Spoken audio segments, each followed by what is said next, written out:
Hi friends, ఎలా ఉన్నారు? బాగున్నారా? నైట్ ఇక్కడ హెవీగా వర్షం పడింది. వెదర్ చాలా చల్లగా ఉంది. మా పిల్లలు చెప్పిన మాట అస్సలు వినరు. పడవలు చేసుకొని వాటర్లో ఆడుకుంటున్నారు. వాళ్ళు ఆడుకుంటా ఉంటే చిన్నప్పుడు మెమోరీస్ గుర్తొస్తున్నాయి.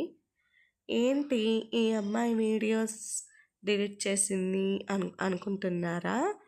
ఏం లేదు, ఫ్యామిలీ ప్రాబ్లమ్స్. హస్బెండ్ వద్దన్నారు, అందుకనే డ్రాప్ అయ్యాను. అందుకని కుకింగ్ వీడియోస్, ముగ్గులు వీడియోస్ పెడుతున్నాను. మీ సపోర్ట్ ఉండాలి, సపోర్ట్ చేయండి ఫ్రెండ్స్. ఈ చల్లని వెదర్కి వేడివేడిగా పకోడా తింటే ఎలా ఉంటుంది? బాగుంటుంది కదా. అందుకనే పకోడాకి ప్రిపేర్ చేశాను. మా పిల్లలు స్నాక్స్ ఏమైనా ఉంటే పెట్టు మమ్మీ అంటే పకోడా ప్రిపేర్ చేశాను. పిల్లలు అయితే చాలా బాగా ఎంజాయ్ చేశారు. పకోడా అయితే సూపర్గా కుదిరింది. నా వీడియోస్ నచ్చితే లైక్ చేయండి, నా ఛానల్ని సబ్స్క్రైబ్ చేయండి ఫ్రెండ్స్. బాయ్.